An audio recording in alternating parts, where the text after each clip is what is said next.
नमस्कार। आज हम बात कर रहे हैं हैदराबाद में हाल ही में सामने आए एक बड़े ड्रग्स रैकेट के बारे में। जी। हमारे पास एक रिपोर्ट है इसकी जांच से जुड़ी हुई, और ये बता रही है कि कैसे शहर की जो ईगल टीम है, हाँ, elite action group leading enforcement, हाँ, हैदराबाद पुलिस की स्पेशल यूनिट, उन्होंने एक इंटरनेशनल कोकेन सप्लाई चेन का कह सकते हैं पर्दाफाश किया है। राइट। तो चलिए रिपोर्ट में क्या है वो देखते हैं जरा। बिल्कुल। रिपोर्ट के हिसाब से ये पूरा मामला, इसकी भनक लगी 10 जुलाई 2025 को एक जांच के दौरान। अच्छा। और उसके बाद जो ऑपरेशन हुआ उसमें अब तक 6 मुख्य लोग गिरफ्तार हुए हैं। हाँ। और चौंकाने वाली बात यह है कि इनमें शहर के कुछ जाने माने रेस्टोरेंट और पब्स के मालिक भी हैं। हाँ, ये वाकई चौंकाने वाला है। मतलब ये सिर्फ कोई बाहरी लोग नहीं है, शहर के बिजनेस वाले लोग इसमें शामिल पाए गए हैं। बिल्कुल। रिपोर्ट यही इशारा कर रही है कि ये सिर्फ मोहरे नहीं थे, शायद नेटवर्क चलाने में इनका रूल हो सकता है। हाँ, और ये जो लोकल कनेक्शन है ना, यही इस मामले को और मतलब ज्यादा कॉम्प्लिकेटेड बना देता है। हम अक्सर सोचते हैं कि ऐसे नेटवर्क्स पर्दे के पीछे से काम करते हैं, पर यहाँ तो शहर के जाने पहचाने चेहरे ही सीधे जुड़े मिल गए। सही बात है। रिपोर्ट ये भी अंदाजा लगा रही है कि शायद इन रेस्टोरेंट्स और पब्स का इस्तेमाल मीटिंग्स के लिए या ड्रग्स छिपाने के लिए भी, हाँ, हो सकता है। ये दिखाता है कि नेटवर्क ने कैसे लोकल सिस्टम में अपनी पैठ बना ली थी। बिल्कुल।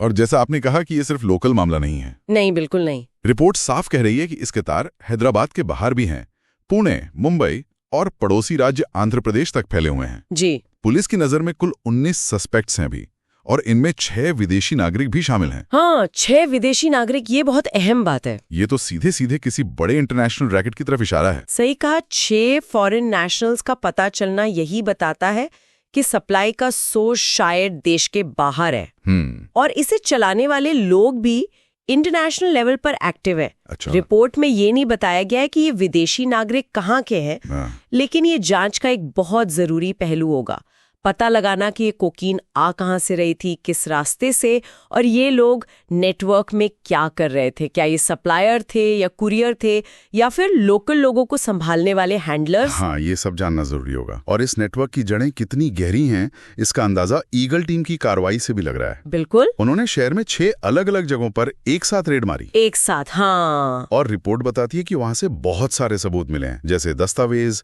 ड्रग्स के लेन देन के रिकॉर्ड्स, काफी डिटेल्ड रिकॉर्ड्स मिले हैं। अच्छा। कई बैंक अकाउंट्स की डिटेल्स हैं, और यहां तक कि उनकी ट्रैवल हिस्ट्री, यात्रा का पूरा ब्यौरा भी जब्त किया गया है। तो लगता है ईगल टीम ने काफी तैयारी की थी। निश्चित रूप से इस तरह के डॉक्यूमेंट्स मिलना, ये तो इन्वेस्टिगेशन के लिए जैसे सोने की खान हाथ लगना है। सही। लेन देन के रिकॉर्ड से पता चलेगा कि पैसा कैसे घूम रहा था, कौन किसको पेमेंट कर रहा था। बैंक डिटेल से मनी लॉन्ड्रिंग का पैटर्न शायद सामने आ जाए। और ट्रैवल हिस्ट्री, उससे पता चल सकता है कि ये लोग कब कहाँ गए, शायद किससे मिले। ये सारी कड़ियां जोड़कर ही पूरे नेटवर्क का नक्शा बन पाएगा।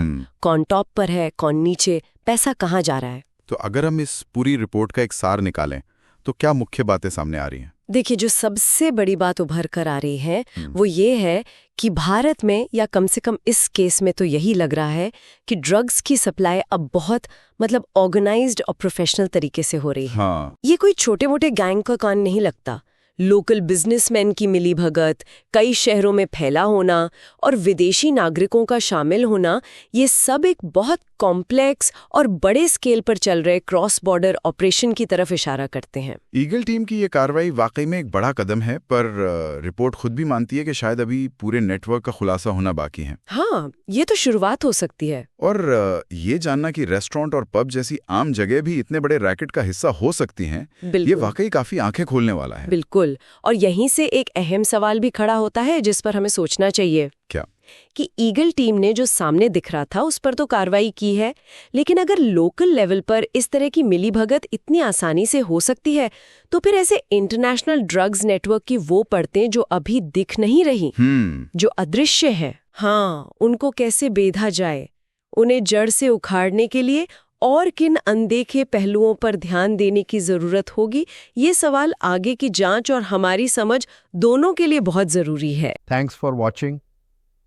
दोस्तों, अगर आपको यह सतर्क रहने लायक स्टोरी लगी हो तो वीडियो को लाइक करें, दोस्तों और परिवार के साथ शेयर करें, और ऐसी रियल क्राइम स्टोरीज के लिए चैनल को सब्सक्राइब करना न भूलें।